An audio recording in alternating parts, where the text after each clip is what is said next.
Hello student, welcome to Is My Study. I am Javendra Kumar Jha. In this class, I am going to start the new topic NCERT exercise 7.1.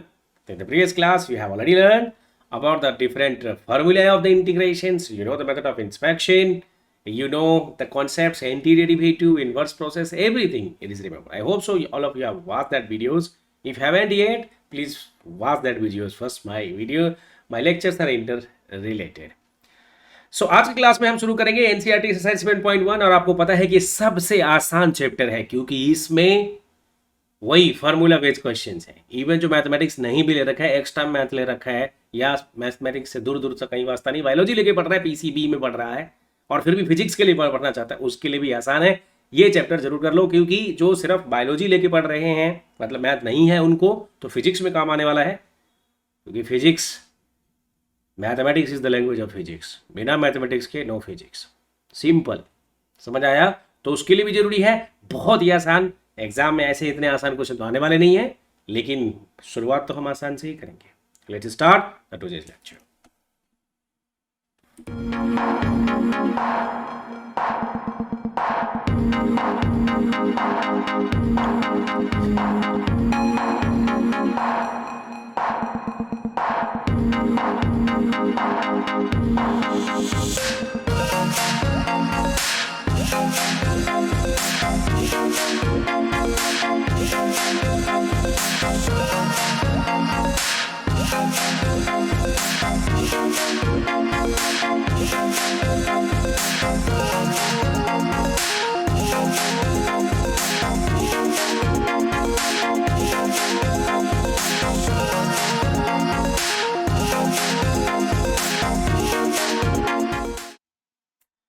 So NCERT exercise 7.1 पहला question क्या कहता है यहाँ पर? Find an anti derivative और integral of the following function by method of inspection.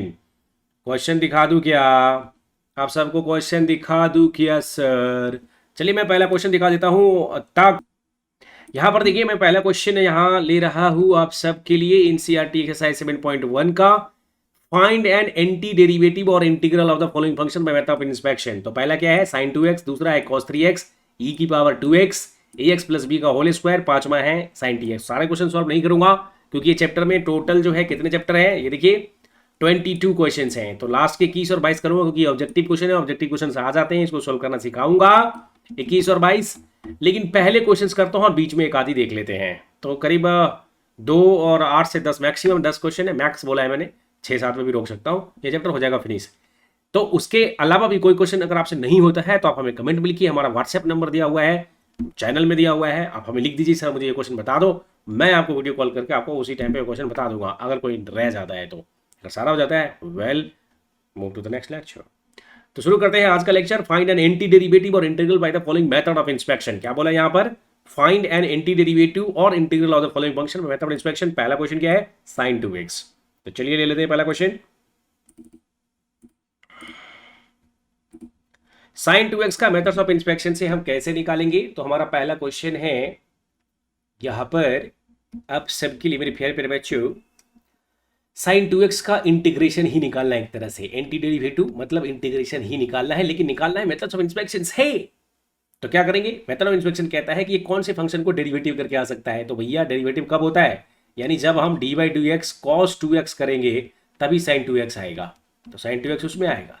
लेकिन एक बच्चा बोलता है कि सर sin 2x तो निगेटिव होता है, मतलब ये c से शुरू हो रहा है ना, तो ये तो निगेटिव होगा, तो ऑफकोर्स निगेटिव होगा। लेकिन इसमें 2 भी है, तो जब हम मल्टीप्लाई करते हैं तो इसमें क्या हो जाएगा? 2 से मल्टीप्लाई भी करना पड़ेगा, यानी एक तरह से हो जाएगा -2 sin 2x, क्योंकि आपको डिफरेंशिएशन में पता है कि जो भी कांस्टेंट होता है उसे हम मल्टीप्लाई करते हैं। आपको ये चेन रूल का ही पार्ट है, 2x का 2 होता है। तो बताएंगे बाद में जब डिफरेंशिएशन करेंगे अलग से, अगर किसी को कोई प्रॉब्लम है तो ये हो गया 2 sin 2x। तो मतलब आपका ये जो फॉर्मूला है d/dx cos 2x is equal to -2 sin 2x, ये हो गया। अब हम क्या सिखाए थे आप सबको? d cos 2x -2 sin 2x into dx। अब मैंने क्या बोला था? दोनों तरफ इंटीग्रेशन लेना है। भैया आपको निकालना क्या इंटीग्रेशन? सिर्फ sin 2x का, तो वो सब बाहर निकाल दो। d2x मैंने बोला था कि d में कुछ भी लगाओ, अगर dx का x होता है तो d sin x का sin x होगा, d के बाद जो कुछ भी होगा वो बाहर आ जाता है, यानी यहां पर क्या हो जाएगा, ये cos 2x हो जाएगा। अंडरस्टूड? हमें क्या निकालना है, sin 2x चाहिए सिर्फ, क्योंकि हमें तो सिर्फ यही निकालना है। तो यहां से जो बचेगा वो बाहर ले लो, यानी -2 बाहर आ जाएगा और इसके अंदर बचेगा sin 2x इंटू dx जो आपको निकालना है। ये 1/2 इधर आ जाएगा, तो ये हो जाएगा -1/2 cos 2x। This is the answer. और एक प्लस अपने मर्जी से लगा देना है, फैमिली ऑफ द कर्व्स के लिए बोला था आप सबको। So this will be the answer of this question. So this is method of integration, this is method of inspection. Understood? Now question 2। इसी तरह से कोई भी क्वेश्चन सॉल्व कर सकते हो। दूसरा क्वेश्चन क्या है, cos 3x, ये आप खुद ही कर लेना। इसका आंसर क्या होगा, आप ऐसे बता सकते हो कि ये sin 3x का होगा, तो आंसर आ जाएगा फिर sin 3x में जाएगा। sin 3x का डेरिवेशन निकालना है ना, तो 1/3 sin 3x ऐसे करके आ जाएगा। e⁻2x में भी आ जाएगा आपसे। अब हम चौथा क्वेश्चन देखते हैं इसमें, ax + b का होल स्क्वायर। ठीक है, लगाइए, थोड़ा दिमाग चलाइए। बोलेंगे सर ये तो एग्जाम में पूछता नहीं है, लगाओ ना दिमाग, लगाओ ना मेथड ऑफ इंस्पेक्शन, सीखो ना मैथमेटिक्स, यूज करो अपने दिमाग को। तो चलिए क्या निकालना है, मतलब इसका हमें इंटीग्रेशन निकालना है। और मेरे लिए तो ये क्वेश्चन नंबर 2 है, लेकिन आपके किताब का ये क्वेश्चन नंबर 4 है। समझ आया क्या? तो यहां पर मुझे क्या करना पड़ेगा कि ये सोचना पड़ेगा कि अगर मुझे इसका, ये जो फंक्शन है ax + b का होल स्क्वायर, इसका मुझे इंटीग्रेशन निकालना है, तो ये कौन से फंक्शन का डिफरेंशिएशन रहा होगा। तो मैं क्या करूंगा, डिफरेंशिएशन। और एक और बात बताता हूं आपको, जब आप इंटीग्रेशन करते हैं किसी फंक्शन का, तो आपको ये फॉर्मूला पता है, xn+1 / n+1। मतलब जब हम फंक्शन का इंटीग्रेशन करते हैं तो उसका पावर 1 से बढ़ जाता है। मतलब कहना क्या चाहते हो, अगर x² है तो वो x3 हो जाता है, यानी पावर बढ़ता है। समझ आ रहा है? लेकिन अगर वहीं हम डिफरेंशिएशन करते हैं, d/dx x की पावर n करते हैं, तो यहां पर ये कम हो जाता है, nx n-1 हो जाता है, यानी कम हो गया है। यहां पर पावर, अगर मान लीजिए कि d/dx x की पावर 4 है, ठीक है, तो यहां पर 4x की होता है। आप में से बहुत लोगों ने ऑब्जर्व किया होगा, बता दिया होगा, नहीं पता है तो यहां सीख लो। x की पावर 4 है तो ये 4x की होता है। तो मैं कह रहा हूं कि मुझे इसका इंटीग्रेशन निकालना है, तो ये किसका डिफरेंशिएशन होगा। तो डिफरेंशिएशन जरूर इससे ज्यादा पावर का किया होगा तभी तो, क्योंकि डिफरेंशिएशन क्या होगा तो पावर कम होता है। तो मतलब हमें इससे एक ज्यादा पावर वाला सोचना पड़ेगा। और मैंने सोचा, बहुत सोचा, गुणाकार किया, भागाकार किया, तो मुझे मिला ax + b का होल क्यूब। मुझे इसका इंटीग्रेशन अभी नहीं करना, मुझे क्या करना है, डिफरेंशिएशन करना है। तो अगर मैं डिफरेंशिएशन करूंगा तभी मुझे ये मिलेगा। तो मैं यहां पर लिख दूंगा d/dx ax + b का होल क्यूब। इसका डिफरेंशिएशन करेंगे तो हमें मिलेगा 3 × ax + b का होल स्क्वायर। और इसमें x का कोफिशिएंट क्या है, a, तो उससे हमें क्या करना पड़ेगा, इसको गुना करना पड़ेगा, मल्टीप्लाई करना पड़ेगा।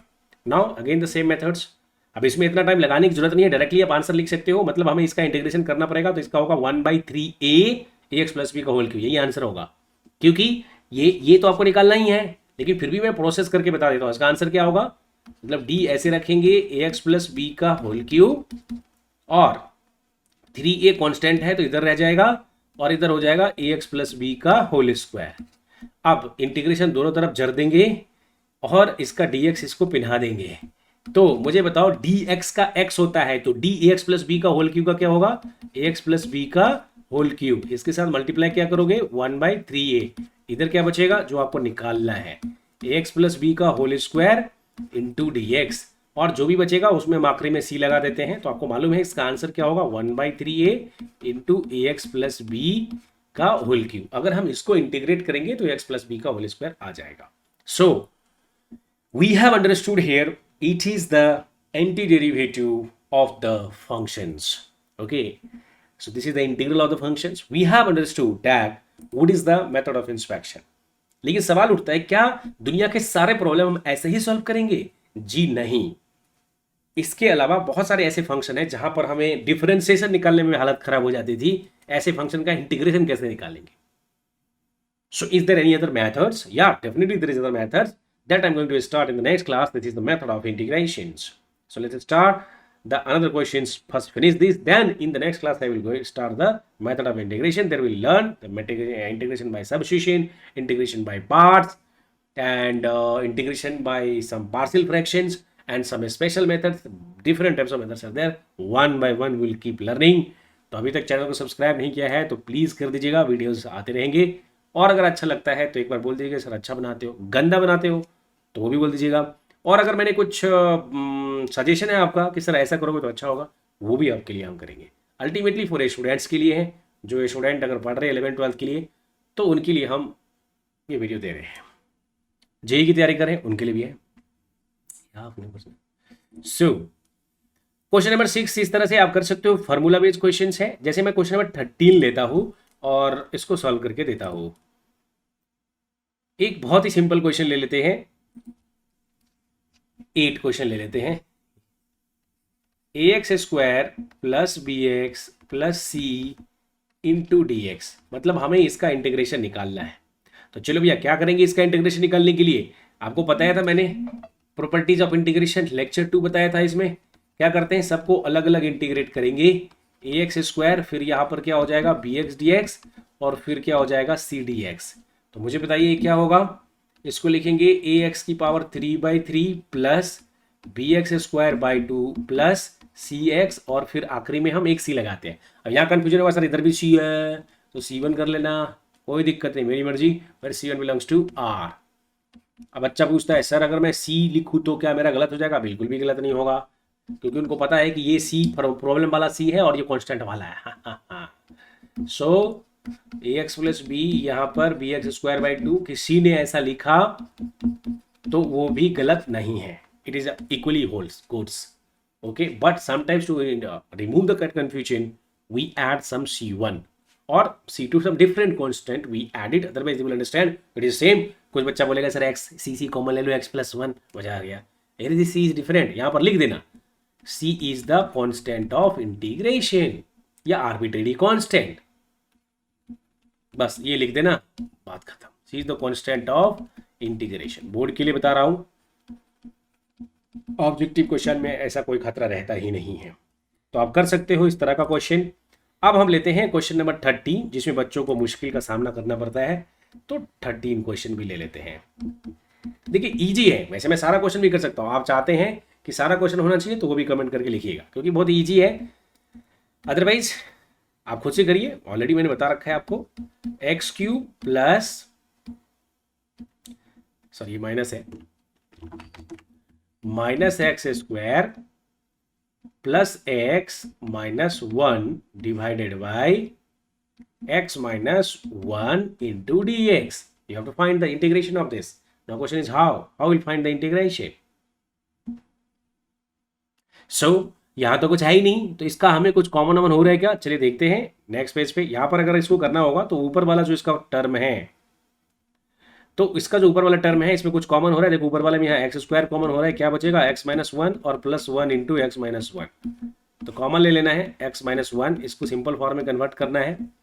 अब इस फंक्शन को अगर हम डिफरेंशिएशन मेथड से निकालें, मेथड ऑफ इंस्पेक्शन से, हालत खराब हो जाएगी, बहुत टाइम लगेगा। So that's why the methods have been different methods have been evolved. तो यहाँ पर x माइनस 1 ऊपर में जो है ये और ये दो जगह है, कॉमन हो जाएगा, तो x माइनस 1 ऊपर नीचे वाला कैंसिल हो जाएगा। यहाँ पर सिर्फ क्या बचेगा, सिर्फ और सिर्फ बचेगा x plus square plus 1 into d x. तो अब हम इसको लिखेंगे x square plus 1 into d x, तो ये हो जाएगा x cube by 3 plus d x का x प्लस क्या हो जाएगा c। So I hope so it is clear to you. Moving further, इस तरह के सारे क्वेश्चन हो जाएंगे। अब हम देखते हैं क्वेश्चन नंबर डायरेक्टली 20, एक 20 देख लेते हैं। देखिए क्वेश्चन नंबर 20 क्या कहता है, 2 minus 3 sine x divided by cos square x into d x. अब इसको कह रहा है सॉल्व करके बताइए। तो फिर यहाँ पर क्या करेंगे, अलग अलग यहाँ पर भाग दे देंगे, 2 by cos square x minus integration of यहाँ पर 3 साइन एक्स बट्टे में कॉस स्क्वायर एक्स। तो ये क्या हो जाएगा, इंटीग्रेशन ऑफ 2 से के स्क्वायर एक्स माइनस यहाँ पर 3 into sine x by cos square है, तो sine x by cos x क्या होगा 10x, और एक cos x, cos square x है ना, 2 cos x into cos x होगा, तो एक मैं साइन एक्स के साथ दे देता हूँ और एक 1 बाई सेक एक्स को ये कर लेता हूँ। तो यहाँ पर हो जाएगा 10x इंटू डी एक्स हो जाएगा, यहाँ भी dx है और यहाँ भी dx है, क्योंकि dx दोनों में जाएगा। तो यहाँ पर 2 तो कांस्टेंट है, मैंने बोला था कि जो भी स्केलर होता है वो इंटीग्रेशन से बाहर आ जाता है, और सेक स्क्वायर एक्स का क्या होता है 10x होता है। यहाँ पर 3 बाहर आ जाएगा और सेक एक्स 10x किसका होता है सेक एक्स का होता है, तो ये लिख देंगे प्लस सी कर देंगे। Understood? So I hope so up to now it is clear to you. यहाँ तक आपको कोई दिक्कत नहीं होगी। अब हम चलते हैं क्वेश्चन नंबर 21 की तरफ। देखिए ये ऑब्जेक्टिव क्वेश्चन है, बहुत इंपॉर्टेंट है। ऑब्जेक्टिव क्वेश्चन एग्जाम में आते हैं, बोर्ड में भी आते हैं, और अल्टीमेटली 12th के बाद जो करना चाह रहे हो तो उसमें तो ऑब्जेक्टिव क्वेश्चन ही पूछे जाते हैं। तो यहाँ पर हम लिखेंगे 21 कह रहा है द एंटी डेरिवेटिव ऑफ, ये क्वेश्चन दिखा देता हूँ आप सबको। चलो मैं क्वेश्चन लिख दूंगा अलग से। The anti derivative of root x plus 1/√x equal to. देखिए क्वेश्चन देखिए कैसा है, ऐसा है आपका question number 21। The anti derivative of x root x plus 1/√x equal to, इनमें से कौन सा होगा? तो बस रूट एक्स को देख के बच्चा घबरा लेता है कई बार, कुछ बच्चे, सभी नहीं, कोई बात नहीं, उनके लिए बना देता हूं। Find the anti derivative of क्या है रूट एक्स प्लस 1/√x और इस पूरे का dx। तो of course it is better to write, इसको हम अलग अलग कर लेते हैं। इसको लिखेंगे x की पावर 1/2 dx और प्लस ये 1/√x है तो रूट एक्स को हम लिखते हैं x की पावर 1/2 और ये नीचे में है तो ये हो जाएगा x की पावर -1/2 इंटू dx। तो बस इसको यहाँ पर बस इसका फॉर्मूला लगा दीजिए और x की पावर 3/2 और नीचे में 3/2 कर दीजिए, क्योंकि फॉर्मूला लगाए ना x की पावर n वाला।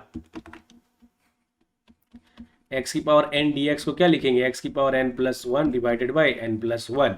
सो what exactly I am right to write -1/2 + 1 divided by -1/2 + 1 और आखिरी में c लगा देना है। तो ये हो जाएगा 2/3 x की पावर 3/2 प्लस यहाँ पर 1/2 हो जाएगा, 1/2 को हम लिख देते हैं 2 इंटू एक्स की पावर 1/2 प्लस c।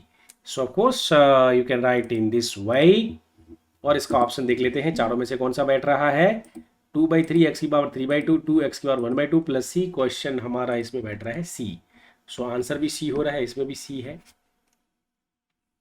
c हमने कॉन्स्टेंट ऑफ इंटीग्रेशन है। Okay, so it is better to write, objective में ऐसा लिखने की जरूरत नहीं है, तो कर सकते हो। ये सारा क्वेश्चन है। एक क्वेश्चन नंबर 22 है जो मैं करना चाहूंगा आप सबके लिए, लास्ट क्वेश्चन, क्योंकि मेरे अपने कैरियर में 22 क्वेश्चंस कई बार बच्चों ने पूछे हैं मेरे से, इसलिए मैं कर रहा हूं।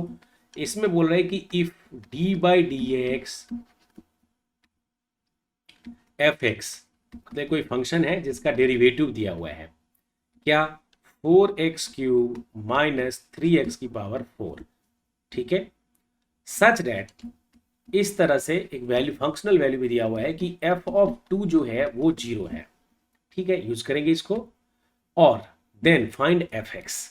बहुत अच्छा क्वेश्चन है, मतलब कॉन्सेप्ट है, अभी तक जो भी पढ़ा है उसको इसी में लपेट लिया है, बढ़िया है, मैं तो इसको अच्छा मानूंगा। तो ये बोल रहा है कि find, then find fx, then fx is, 4 option भी दिया है वो भी लिख देता हूं। ऑप्शन क्या क्या है, x की पावर 4 प्लस 1/x³ माइनस 129/8, ये पहला है। b x³ प्लस 1/x की power 4 plus 129/8, then c x की power 4 plus 1/x³ plus 129/8 plus 129/8, then what is d?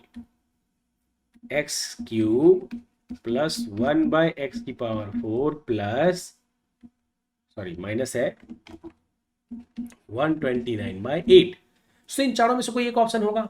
तो चलिए देखते हैं यहां पर क्या दिया है। पहला क्वेश्चन हमें यहां पर बोला है उसने कि ये क्या दिया हुआ है, देखो this is what exactly is the differentiation. अगर किसी फंक्शन का डिफरेंशिएशन दिया है तो जो उसका डिफरेंशिएशन होके आया है उसका इंटीग्रेशन करेंगे तो वो फंक्शन आ जाएगा। मतलब ये कह रहा है कि इफ, सॉल्यूशन इसका हम देखते हैं, पहले हम fx निकाल लेते हैं क्योंकि हमें fx पता नहीं है।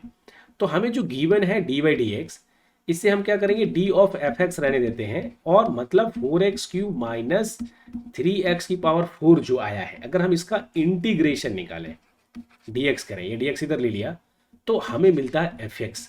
मतलब हमारा जो एफ एक्स है वो वास्तव में इंटीग्रेशन है किसका, 4x³ माइनस 3/x की पावर 4 है, तो हम इसको 3x की पावर -4 भी लिख सकते हैं, और इस पूरे का dx। यानी आपका जो फंक्शन है वो वास्तव में इंटीग्रेशन है किसका, 4x³ माइनस 3x की पावर -4 dx का है। तो बस यहां से पहले इंटीग्रेशन निकाल लेंगे तो हमें एफ एक्स मिल जाएगा। दिस इंप्लाइज कि एफ एक्स की वैल्यू क्या होगी, 4x है, देखिए, और ये x की पावर 4/4 हो जाएगा, n+1 वही फॉर्मूला लगा दिया मैंने, -3 इंटू एक्स की पावर -4 + 1 डिवाइडेड बाय -4 + 1, और चाहे तो c भी लिख सकते हैं, c तो आएगा ना। तो इसमें 4 से 4 कैंसिल हो गया, बचा x की पावर 4 माइनस ये -3, और यहां पर -4 + 1 ये 3, तो ये -3 है, -3 क्या हो जाएगा, प्लस का आ जाएगा साइन, 3 से 3 कैंसिल हो जाएगा, और ये बचेगा x की पावर -3 जिसको हम 1/x³ लिख सकते हैं, x की पावर -3 भी लिखेगा तो चलता है। So this is your what exactly, this is your f x. तो I have got my f x, f x is equal to हमारा है x की पावर 4 + 1/x³, तो x की पावर 4, मतलब ये ऑप्शन तो नहीं होगा, ये ऑप्शन तो नहीं होगा, मतलब ये या तो ये है या तो ये है। अब सवाल उठता है कि उस c की वैल्यू निकालना है, यहाँ पर c जो है 129/8 है, तो यहाँ दिया भी तो है कि f2 0 है, तो लिखोगे since f2 is 0 so we have to put x = 2 in the fx। तो यहाँ पर अगर हम x के जगह 2 रखेंगे तो f2 की वैल्यू 0 ऑलरेडी है, ये 2 की पावर 4 क्या हो जाएगा 16, और 1/3 ये क्या हो जाएगा 8, और ये क्या हो जाएगा प्लस c, तो 16 अट्ठे 16 8 जा 128 + 129/8 प्लस c, यहां से c की वैल्यू -29/8, तो यहाँ ऑप्शन क्या होगा 8। सो दिस इज योर आंसर। ठीक है, मतलब हम c की जगह -129/8 आ गया, ये मेरा एफ एक्स है, तो ये एफ एक्स इज ही बोला था, एफ एक्स आ गया ऑफ कोर्स। तो इस तरह से ये पूरा एक्सरसाइज होता है। फिनिश। आज की क्लास में हमने क्या पढ़ा, आज की क्लास में हमने सिंपल क्वेश्चंस किए, एनसीईआरटी एक्सरसाइज 7.1 के इंपोर्टेंट क्वेश्चंस मैंने सॉल्व कराए हैं। अगर इसके अलावा भी कोई क्वेश्चंस रह जाता है तो आप कमेंट में लिखिए, मुझे व्हाट्सएप नंबर पे करिए, बोलिए कि सर मुझे ये समझ नहीं आया, मैं आपको टाइम निकाल के कॉल करके आपको क्वेश्चंस बता दूंगा। So thank you guys, see you in the next class, and in next class I am going to start what the method of integration. तो नेक्स्ट क्लास हम पढ़ेंगे मेथड ऑफ इंटीग्रेशन। ठीक है, mostly एक method तो पढ़ ही लेंगे, method of substitutions. अगर ये लेक्चर अच्छा लगा है तो लाइक सब्सक्राइब कर दीजिएगा, सब्सक्राइब कर लीजिएगा चैनल को एटलीस्ट, आपके मोबाइल है ना उसमें तो कोई यूट्यूब है, कोई पैसा भी नहीं लग रहा है, कर दीजिएगा। Okay, thank you, see you in the next class.